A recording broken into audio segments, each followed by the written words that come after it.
चर्चा होती है, राज्यों का जो बैकलॉग होता है उस बारे में चर्चा होती है। महाराष्ट्र आज आर्थिक तंगी में है, आपको मालूम है, लाडली बहन, ये योजना, तो जरूर महाराष्ट्र की सरकार महाराष्ट्र के लिए ज्यादा से ज्यादा फंड लेके आएंगे। ठीक है, चलिए। राऊत साहेब, देवेंद्र फडणवीस यांनी आगामी महापालिका निवडणुकांचे संकेत दिलेले आहेत, तर निवडणूक आयोग ही घोषणा करतो, पण काल फडणवीस भाषणात असं म्हणाले की सप्टेंबर ऑक्टोबर मध्ये आपली दुसरी लढाई आहे आणि जास्तीत जास्त जागा जिंकून आणली आहे, 150चं टार्गेट आहे, तर त्या भागात निधी दिला जाईल। आणि प्रश्न असा आहे की धमकी आहे, ही धमकी आहे, मुख्यमंत्र्यांची ही धमकी आहे। महानगर आधी त्याने अशा प्रकारच्या धमक्या लोकसभेला दिल्या, मग विधानसभेला दिल्या, महानगरपालिकेला दिल्या, मग जिल्हा परिषदेला धमक्या देतील, ग्रामपंचायतीला देतील। हे धमक्या देऊनच निवडणुका जिंकतायत। निधी, धमक्या, खंडण्या,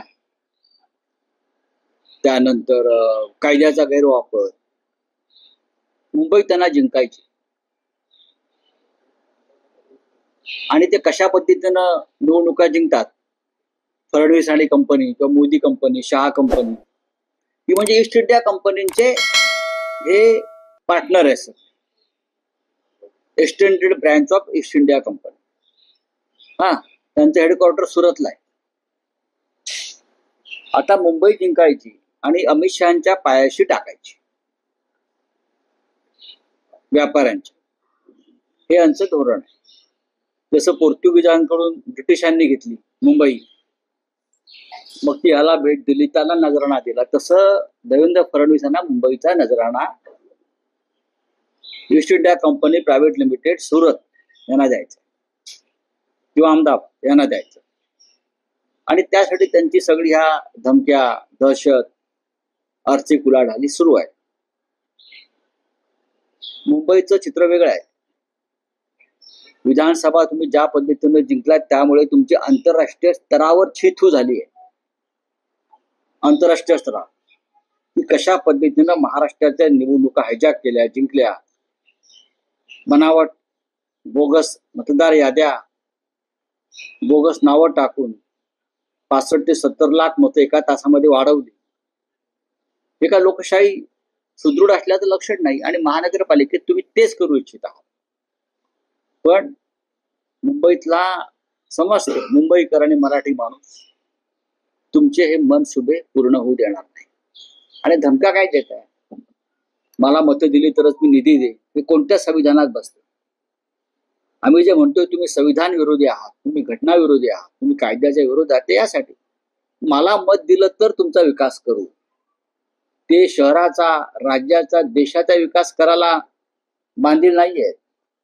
जे त्यांच्या बरोबर नाहीत त्यांना ते दारिद्र्यात आणि अविकसित ठेवणार, हे यांचं वेगळं संविधान, मनुवाद, मनुस्मृतीचं संविधान यांचं बनलेलं आहे।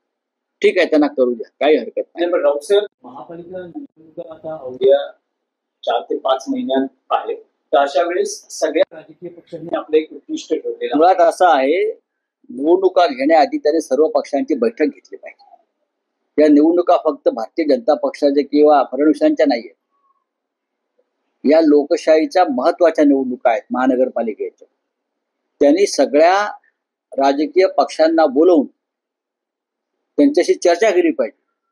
निवडणुकांच्या तारखांसंदर्भात काय शिफारस केली पाहिजे, कोणत्या अडचणी आहेत, पाऊस आहे का, शाळा आहेत का, अन्य काही अडचणी आहेत का, सण आहेत का, उत्सव आहेत का, या संदर्भात त्यांनी चर्चा केली पाहिजे। पण ते करणार नाही, ते विरोधी पक्षाची अडचण बघून संपूर्ण तयारी, सेटिंग, ज्याला ते म्हणतात सेटिंग करून ते निवडणुकांच्या तारखा जाहीर करतील।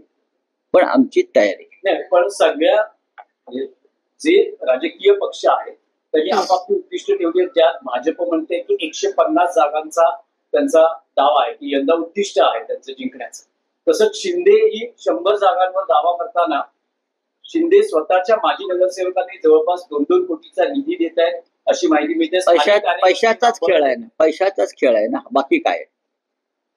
पैशाचाच खेळ आहे। देवेंद्र फडणवीस म्हणतात निधी देईल,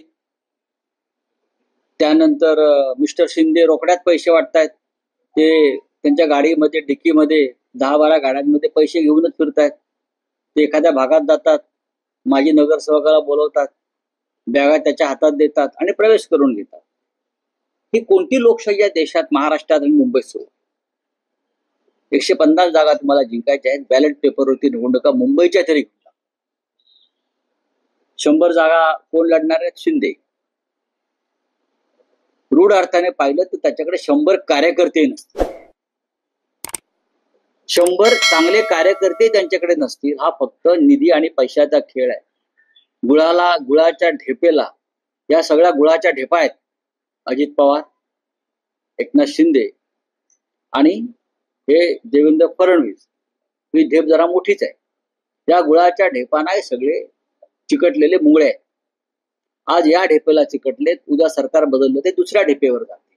तर आम्हाला यांचं सांगू नका, यांच्याकडे 100 सुद्धा निष्ठावान कार्यकर्ते नसतील.